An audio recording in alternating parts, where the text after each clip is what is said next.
Welcome to the Neighborhood News Studio. My name is Norman Smith.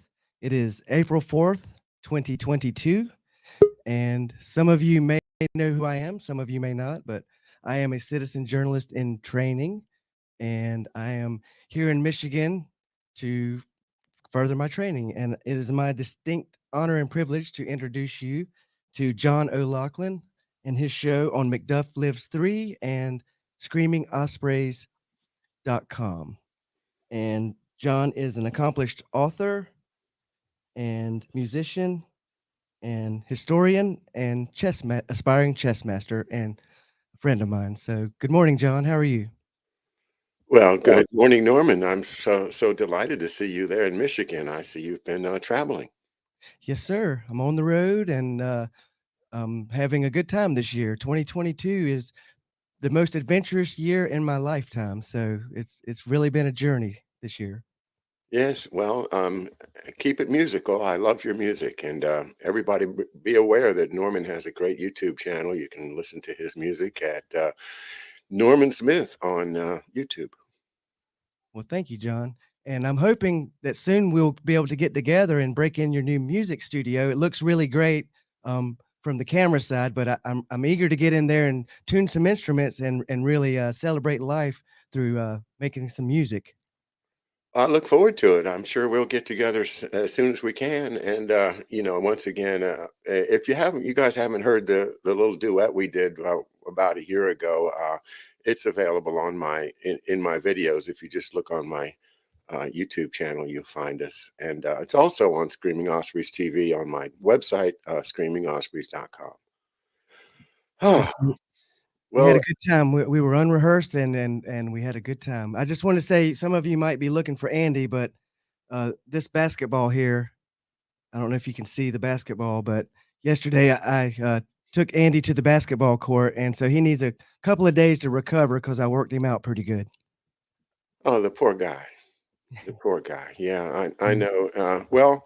Uh, he's probably tired from helping North Carolina out last weekend, and they needed him. So, Yes, and sir. those 3-point shots, were just awesome. So Andy DeBala, we understand you're tired. You worked hard this weekend, but North Carolina, go Heels. All right. Well, let's get into the content here. It's good to have a mix up of folks, and the more the merrier, And this is a volunteer effort at Neighborhood News Studio, and depends on volunteers, and that means we have to learn new skills. And Norman is learning a new skill this morning. Fabulous. Nice to see Wendy Sloan also in the studio. Tyrone is there, and everything seems to be running just fine. So, congratulations, guys, on breaking in yourselves and your in training stage, and you'll progress quickly. I'm sure you'll be teaching me stuff soon. Uh, StreamYard is a pretty easy platform. Not this is not an ad, but it's a pretty good platform for this type of stuff. I've tried a number of other ones, and I'm really quite happy with StreamYard. So anyway, very very good. Um, yeah. Hello everyone. Hello, Housatonic. Got to subscribe. Yeah. Carol. Hi Carol. And yeah, adventurousness. We'll take that. Sure, that's a word. And Coach K's retirement party. Duke, the big game was close to the end, and anybody that's from North Carolina probably was standing on the edge of their seat by the end of the game.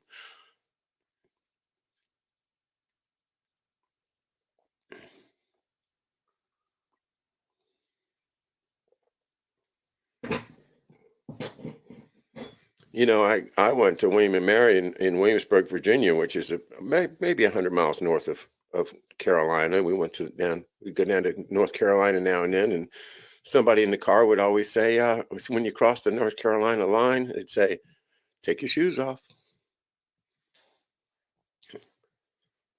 They do have shoes in North Carolina now, though. That was, probably just a cruel thing to say. Nevertheless, they said it. Take your shoes off, North Carolina. Hey, good. I'm glad you saw me on Twitter, Sherry. Glad to. Yeah, we're spreading out some. I'm thinking about going on to Rockfin possibly.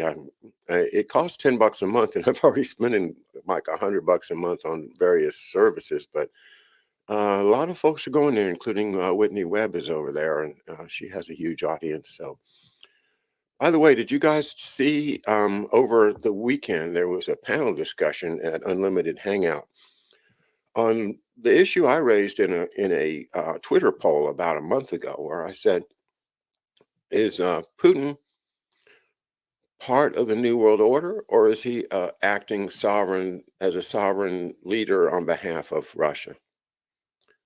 You know, one or the other. Which way do you think it's going?" And they had two people on one side and two people on the other side, as far as the argument's concerned. And I can't say that I've completely closed off the evidence yet. I think there's still more to be studied, especially about what happens in Ukraine now that the Russians have pulled back from Kiev. Hello, Charles Brightmore. Good to have you guys here.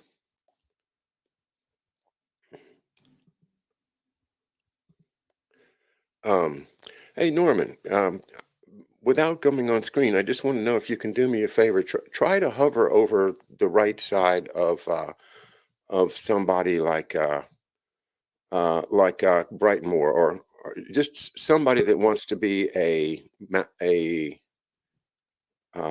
wrench. Okay. Let's see. How about Wendy? She might want to be a winch. A wrench, not a winch, a wrench.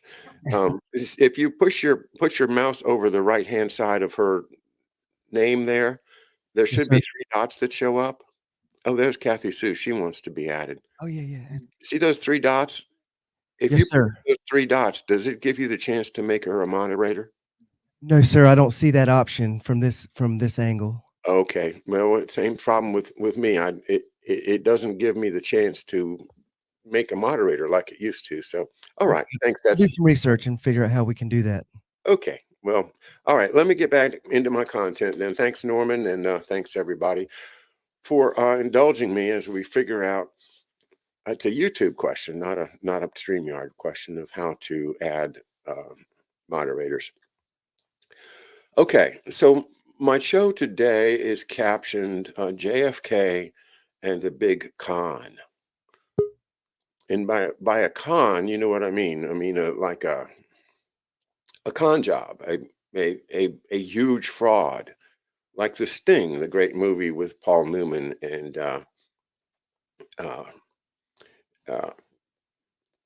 his partner there, that cute blonde guy with the blue eyes that does the film festival. Okay, so Robert Redford and Paul Newman in The Sting was just a great, great example of a con job, right? Well, I think that this has been a big con job for at least 100 years, if not, going back before when they first got the Federal Reserve in. This is where I think we could say that they started to con people and fool people, and not just, I'm not talking about just ordinary people. I'm talking about fooling people like generals and presidents and Supreme Court justices and people that are absolutely at the top of our institutions, just plain fooling them. And one of the big examples of that was the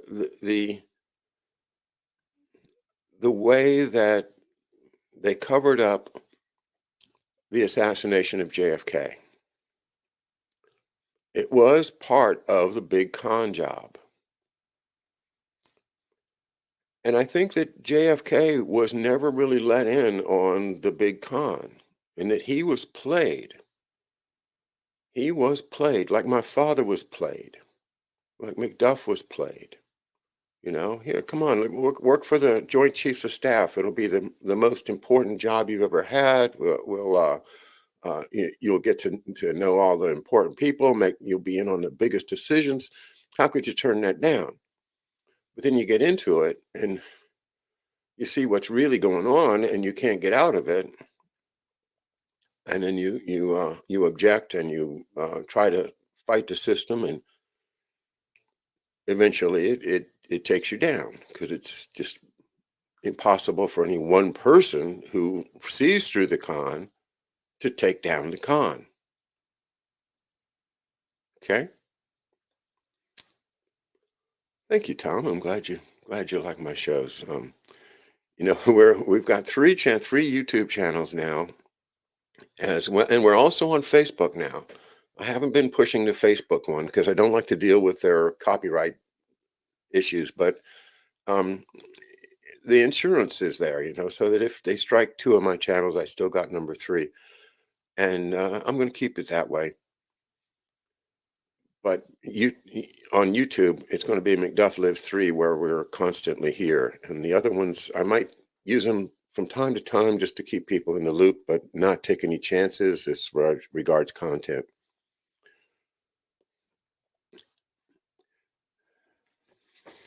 Okay, so I want to go back to the book that we were reading a week and a half ago, The Kennedy Assassination Cover-Up by Donald Gibson, and just go to the conclusion, because I wanted to kind of start here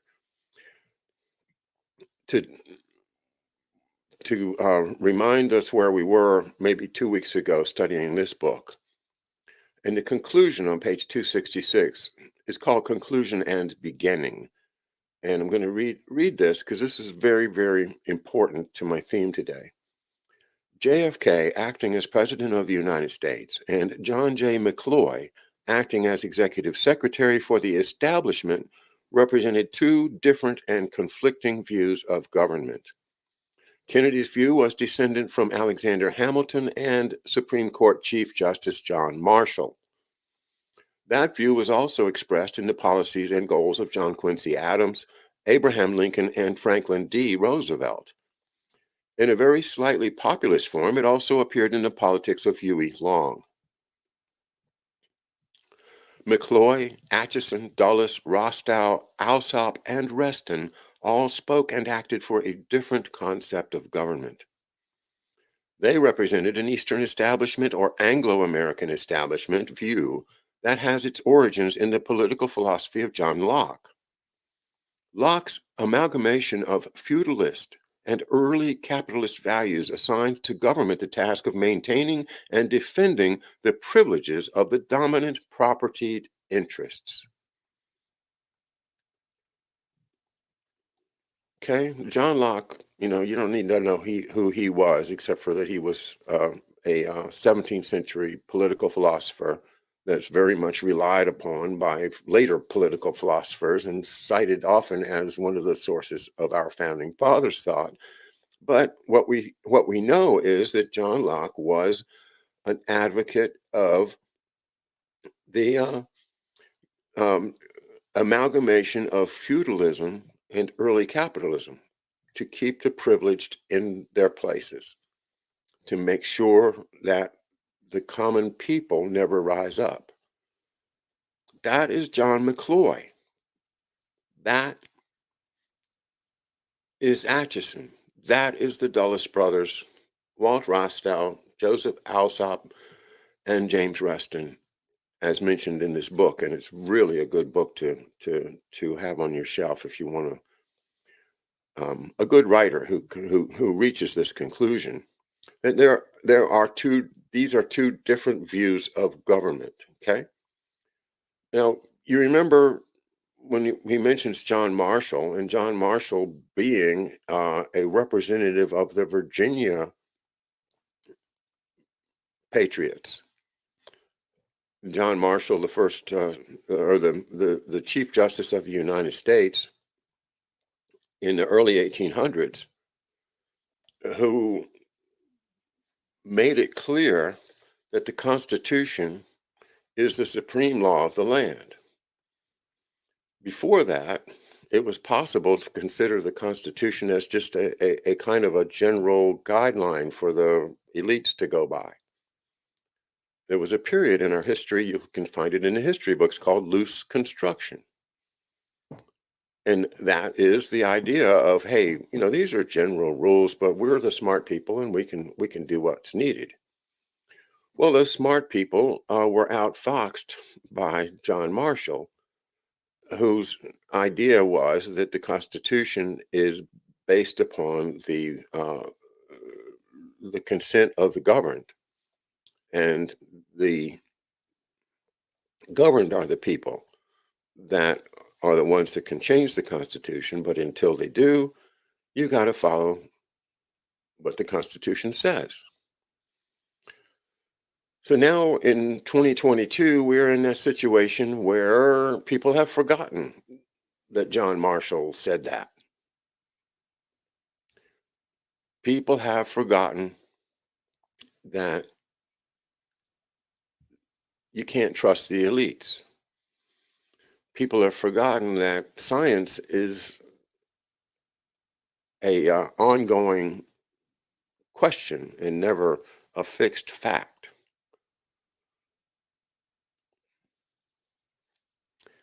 People had relied on the Constitution until the Patriot Act came along. Or you might start somewhere else. You might start with the Iraq invasion, which was clearly unconstitutional. But these are the actions of people who follow John Locke, the political philosophy of keeping the elite in their elevated status and make sure that they are the ones that get the profits and not the common people.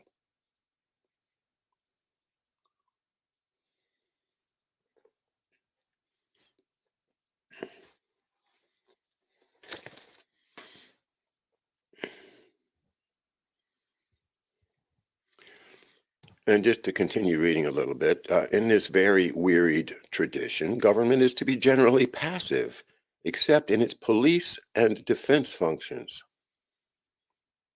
Above all else, and at times in conflict with its police and defense responsibilities, government is assigned the duty of actively protecting those property interests. The disaster of the 1930s has led to a resurrection of some of the traditions and policies of Hamiltonianism and its successors. Kennedy sought to maintain and deepen that trend. McCloy's masters were heading in a different direction. Kennedy's foreign policy and his opposition to the Anglo-American establishment's neo-colonialism were based on his general commitment to progress and on his sense of justice. He related to his own Irish ancestry, partly in terms of this issue. In January of 1962, President Kennedy said the following to Prime Minister Nehru of India, quote, "I grew up in a community where the people were hardly a generation away from colonial rule.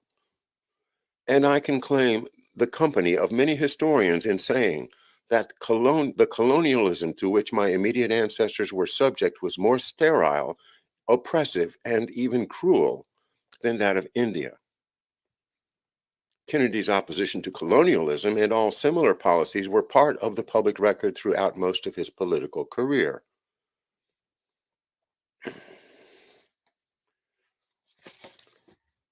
So that brings in, of course, the Irishness of it. And as with my family, my O'Loughlins didn't even speak about being Irish. No, I never knew that my great grandparents spoke Irish. I didn't. I thought, I just assumed everybody spoke English. I didn't even know Ireland had its own language. And the name O'Loughlin in southern Maryland, which is a very Anglo-Saxon area, was unusual to say the least, and sometimes was the subject of some rather cruel, childish bullying, and because it was very unusual.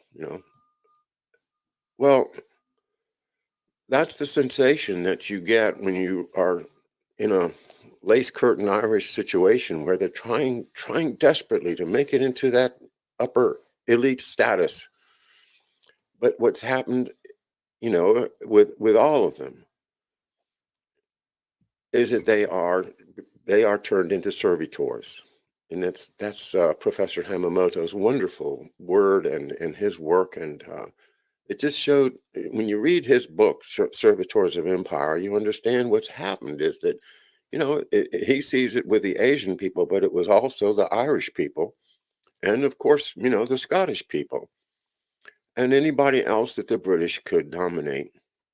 They would turn you into servitors. And boy, doesn't that get us over to the question of all of the um, Eastern European immigrants that have come to the United States, often through London, Ukrainian Jewish refugees that spend their grandparents spend a couple years in London, doing what? Learning English, right? But perhaps being indoctrinated into their duties when they get to America to make sure and look out for MI6, send your reports. And, those of you that get higher education and get into higher office, well, you can consider yourselves to be sleeper agents because we're going to wake you up one day and you're going to do something for us. What do you think of that?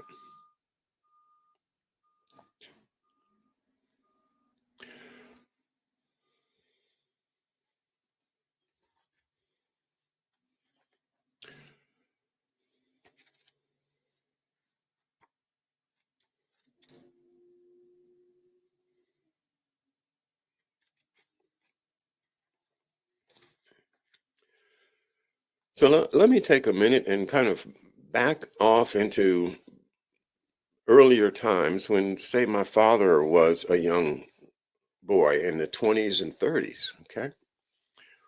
In Hartford, Connecticut, where there was a substantial amount of Irish.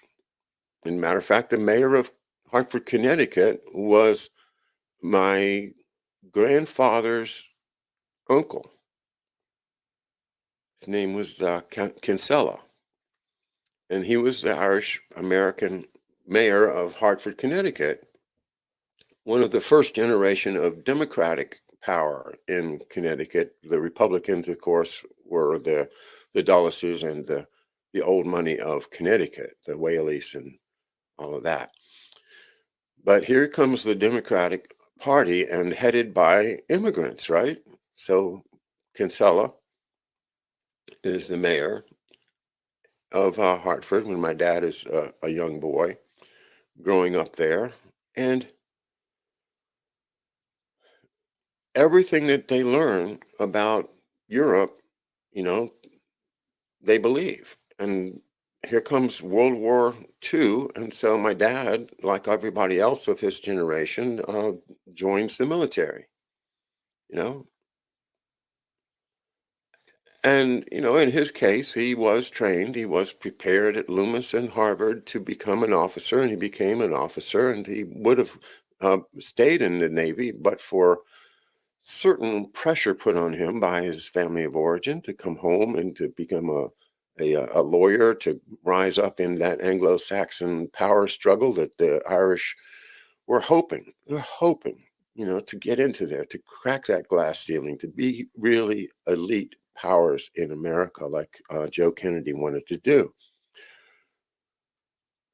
And they got pretty far. Andy Craig did a wonderful um, presentation on June 6th for my dad, and I'll have a copy of that available soon, where he talked about, how look at how the O'Loughlins were rising, were trying as hard as they could to climb in society, and they got to the point where my dad would have been a really, really important leader in the Anglo-Saxon world if he had chosen that, but he didn't want to do it. He wanted to basically help poor people. He wanted to help people that were less well off, less fortunate than himself, as he would have said, less fortunate than myself. That was his mission, not to support the propertied elite. So there was a con, right? This is what I'm talking about, the big con. Like World War I was a big con. And my grandfather, my mother's father, lost the use of an arm because he was hit with shrapnel on the very day that the armistice was announced. They announced on November the 8th or 9th that there was going to be an armistice, but they were still shooting. And so my grandfather got hit, and the armistice was signed a day or two later. And that was a permanent, loss to him. And, think of all the losses of all the families of World War I, which, as we know now from Jerry Doherty's books and others, that it was a con. And so World War II is also a con, and the whole idea of the Soviet Union was a con, right? A C-O-N. I don't want to say K-A-H-N. I want to say a C-O-N, a con job. The idea of Nazis being German, as opposed to having been basically thought up, financed, and propelled into power by the Western, British and American powers, was, nobody knew that. They thought it was just this insane Hitler guy, and he had to be defeated, right? It's the crazy man, the nutcase. Putin's crazy. Gaddafi, crazy. Got to get rid of these crazy people. Well, they control the media. They controlled it then, they controlled it during the war. They took even more serious control over it as the war progressed. And now they totally control the media. How else does Stephen Colbert get to be famous, or, Jon Stewart, or these knuckleheads that try to fool, it's part of the con job. These guys are, they're cons. They're just part of, they're spending their whole lives pulling the wool over people's eyes. And they wouldn't be working if it wasn't already, subsidized and set up. There's Operation Mockingbird. You know what I'm talking about, Mr. CNN guy, the heir of the Vanderbilts. Well, it's clear, those of us that have taken the time to study it, those of us that see it, see that it is a con, and World War II was a con. And why do they do it? To get rid of all the young men, to just wipe them all off the map so that you don't have to worry about some smart kid getting an idea that's going to dethrone you from your empire.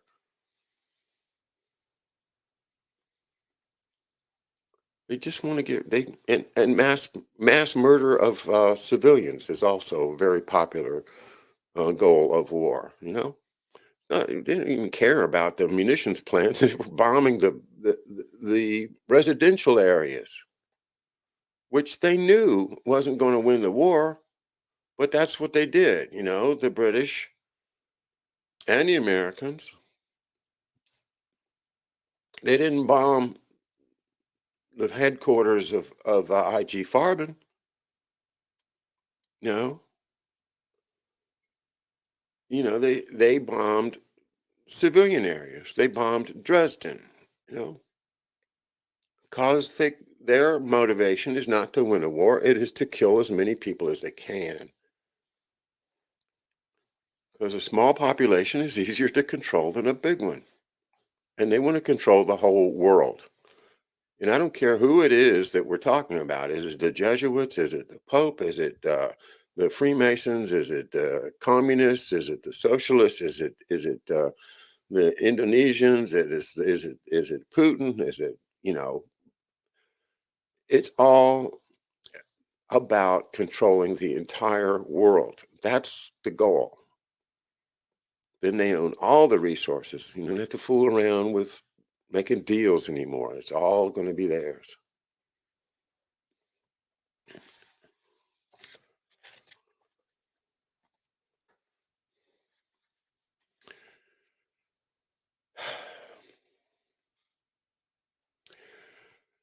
TCG, I don't think the worms ate into FDR's inbred brain. I think what happened to FDR was he was poisoned. It's my view. part of what I wanted to talk about today is the Yalta Conference. Let me go to there, or maybe if you want to do this, go to you, Norman, if you want to go to Wikipedia and go to the Yalta Conference. I'd like to review that for a minute, because this is when Franklin Roosevelt meets with Stalin and Churchill in early 1945. And they know that the war's over in Germany. I mean, it's not over, but it's clear that the Germans are defeated and it's just a matter of time. Okay, great. Now, let me, if you don't mind, I just want to read some of this. Okay, the three states were Roosevelt, Churchill, and Stalin. Okay, now, and the conference was held near Yalta in the Crimea. You know, Yalta is part of the Crimea, which has been, the subject of the wars that have been going on in Ukraine the past 10, 12, 15 years, 20 years.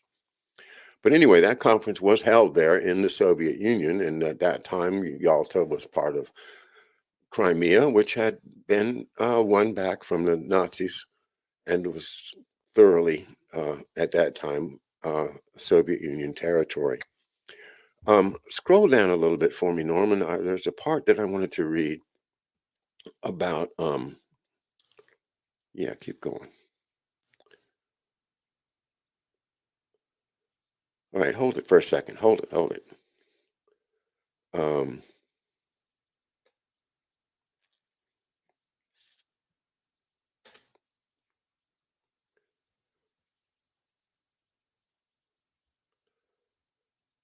Well, that's not it. Keep on going.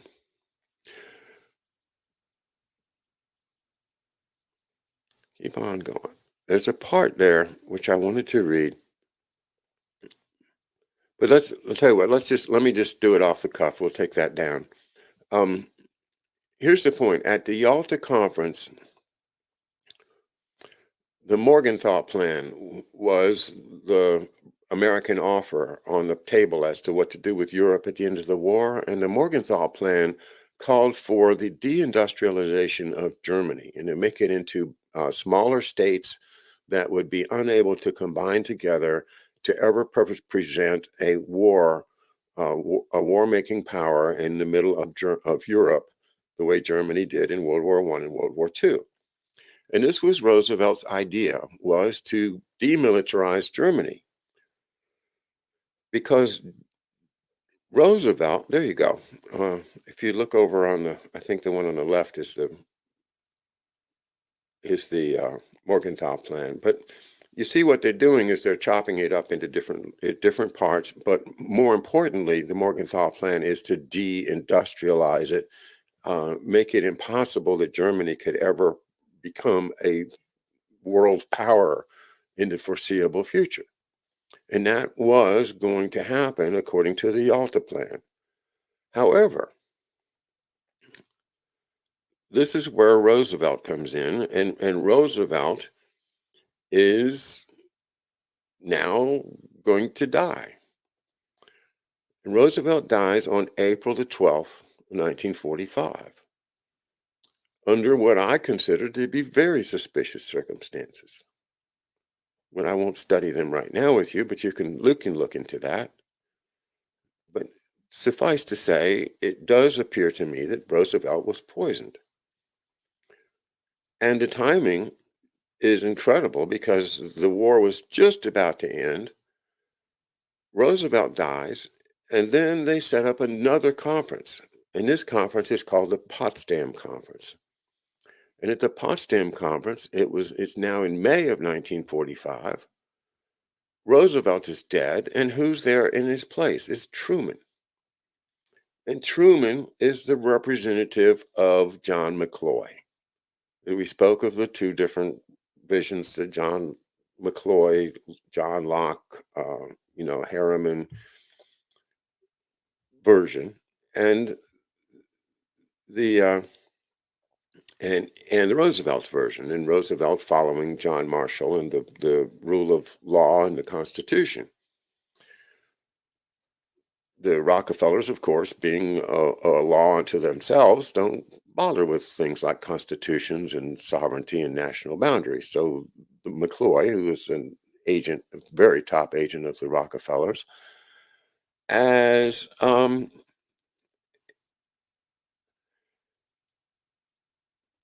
finds it very convenient, let's just leave it that way, that President Roosevelt died because Roosevelt trusted Stalin. Roosevelt was going to make deals with Stalin to keep the peace in Europe for a long time. And the basis of that peace was the demilitarization of Germany. But they couldn't do that. We'll talk about Eleanor another time, TC. You can glad to discuss it with you, but not right now.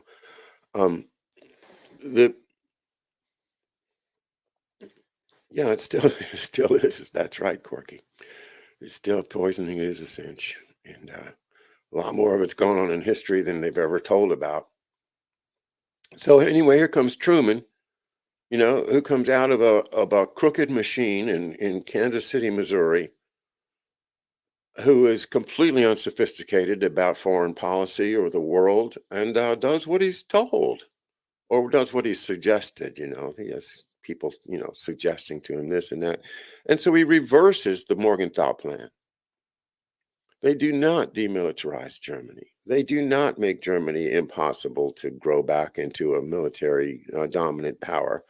Instead, they create the Cold War. They divide Germany, they divide Europe, they draw lines, and they set up what's going to be us against the Soviets, eyeball to eyeball for the next 50 years. The Cold War was all done by McCloy and Truman and that crowd, the John Lockean crowd, in order to continue the war policy of the United States through our lives, to continue us being unable to relax and follow the golden rule and have good lives and happy families. No, we need to go and conquer the rest of the world. We're not done yet. So we need you Americans to get back into the con game. Let's have some more wars. And let's pretend that we're the good guys. All the time that we're the ones that are sending out the false flags. We're the ones that are stimulating the revolutions in these small countries. And we're the ones, we being dominated now by that Wall Street, John McCloy driven crowd. We become the ugly Americans. Why? Because the whole World War scene was a big con to get us into this position where the population of Russia is reduced, the manpower of Europe is reduced, the manpower of the United States is reduced, the economy of the United States was in fact in a shambles at the end of the war. And then they, don't get me started on things like the GI Bill and the 30-year mortgage, which just ties all of our people down to whatever type of employment they can find in this con job of an economy. Because it doesn't have to do with fulfilling the American dream. It has to do with keeping the elites in power and keeping that power to themselves.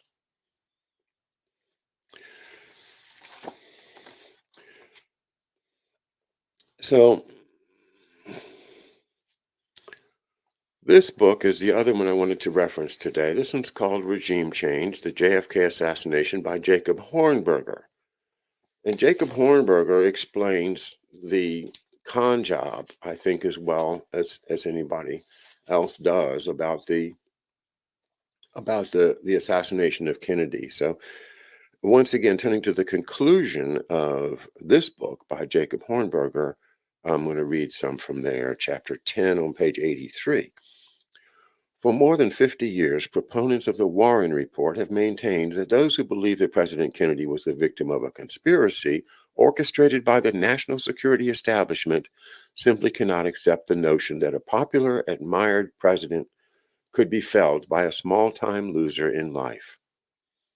If that's true, however, such proponents have never been able to explain how it is that most of those who have concluded that Kennedy was the victim of a conspiracy at the hands of the national security establishment have not arrived at the same conclusion with respect to John Hinckley's attempted assassination of Ronald Reagan or Lynette Fromm's assassination attempt on Gerald Ford. If people have a psychological need to find a national security state conspiracy in presidential assassinations, wouldn't you think it would manifest itself consistently? Actually, the Kennedy assassination can be viewed another way. Notwithstanding the large amount of circumstantial evidence pointing to the culpability of the national security state that has gradually surfaced since Kennedy's assassination, much of it was what was kept secret for decades. Proponents of the lone nut version of the assassination simply cannot accept the notion that the most powerful part of the U.S. government, the national security establishment, removed Kennedy from office in order to protect, quote unquote, national security. That is the frightening notion to many lone nut proponents. They can accept that the military and the CIA remove and attempt to remove foreign leaders from power, such as Mohammad Mossadegh, Jacobo Arbenz, Salvador Allende, and Fidel Castro, and even that it murders American citizens such as Charles Horman and Frank Teruggi during regime change operations. But the thought that the national security state would do the same to the president of the United States, even when, quote, national security, unquote, is thought to be at stake, is simply inconceivable to them. In other words, they've been conned.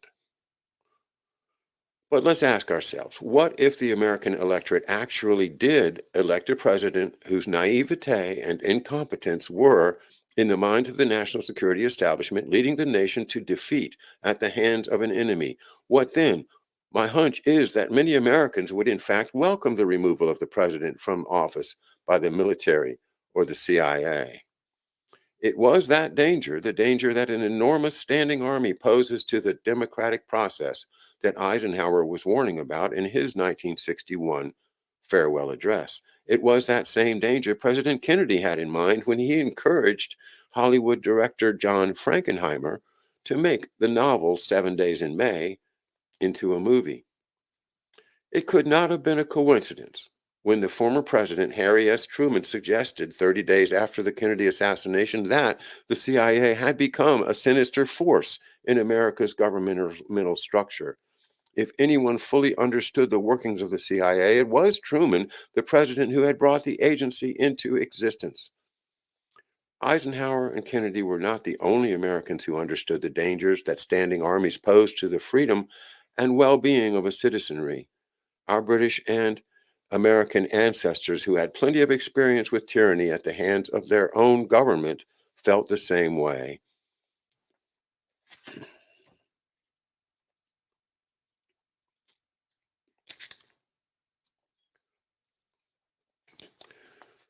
Here's the theme of regime change by Jacob Hornberger, and he's an attorney, and he's really studied this and made a good case, and I accept his logic.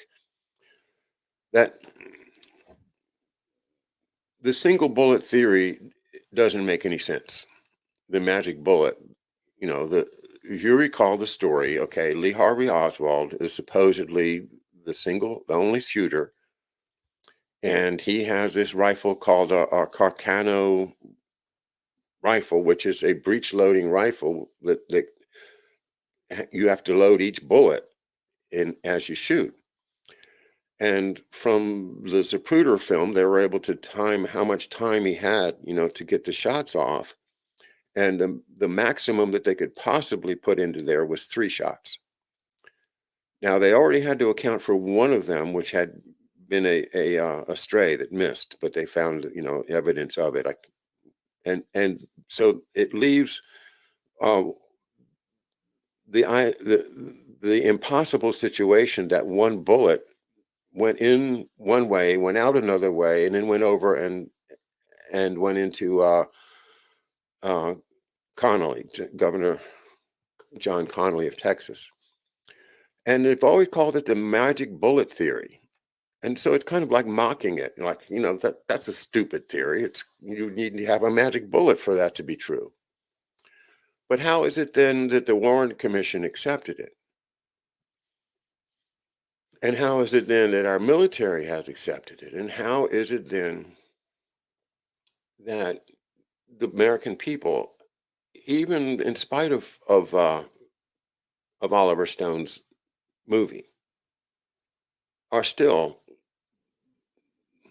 dumbfounded, bedazzled by something that's impossible, the magic bullet?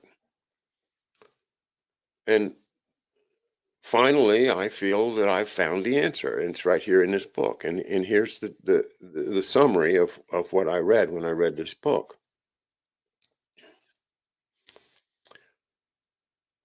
Smart people like the Joint Chiefs of Staff, right, knew that there was more than one shooter. It was obvious that the magic bullet was wrong, and it was also obvious from the various evidence, depending upon how much evidence that they were allowed to see, but it was quite clear to thinking, intelligent people at the top of our government that Lee Harvey Oswald did not act alone. Okay? So why did they participate in the cover-up?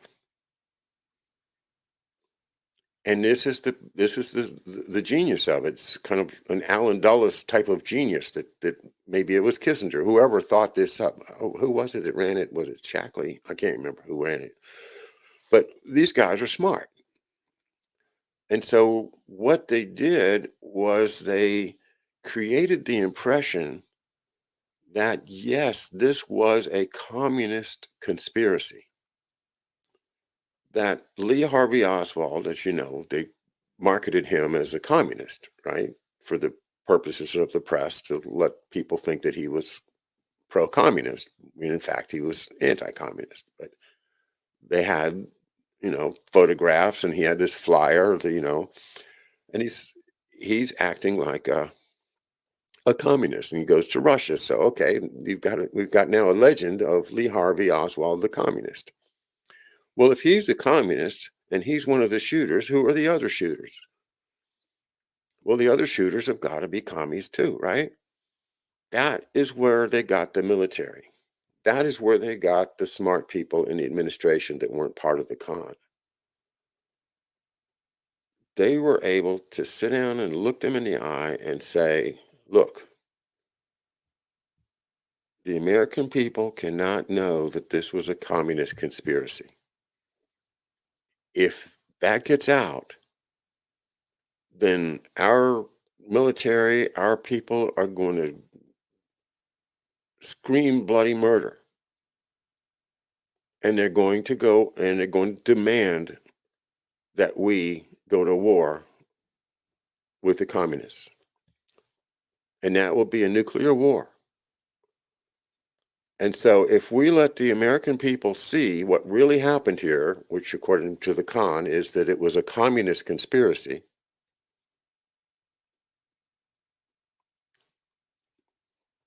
then we'll end up in World War III. So the only thing we can do, as much as we hate to do it, is to cover it up. Now, how hard was it for the military leaders, the generals, to accept that idea? Not hard at all, because they wanted to get rid of Kennedy too. They said, okay, we'll go along with that. Now, Chief Justice Earl Warren, how did they get him to participate in the con? Well, part of it is because he's a high-ranking Freemason, with the Shriners and all. So these guys have their own little secret society. But mainly it was Dulles who was able to convince Warren that you don't want to go there. You don't want to explore beyond the single shooter, because if you go there, you're going to find us in World War III. So, stand up, accept the idea of a single shooter. The FBI will give us the evidence we need. And then all you got to do is show up and we'll put on the evidence.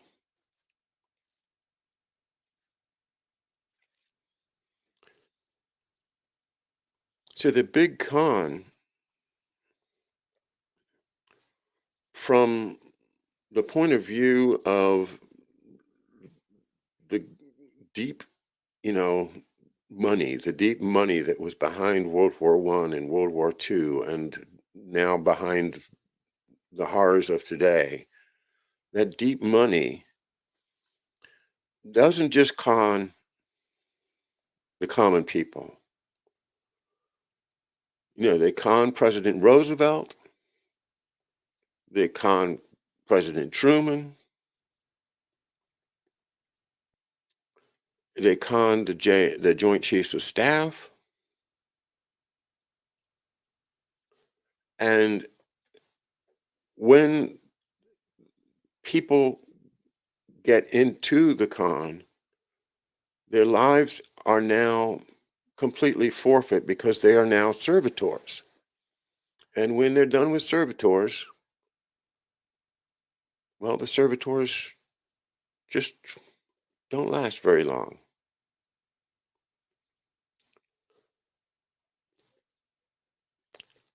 So all of these things come together, from Professor Hamamoto's great work to studying my ancestry to the history of Ireland and the Anglo-Saxons and the imperial ancient money and the drive of this old money to control everything, to control the whole world.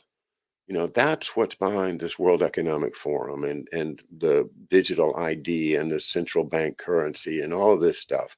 It's all because of that megalomaniacal desire to control, which it comes from immature people with personalities that have not been developed to the point where they can be meaningful part of society.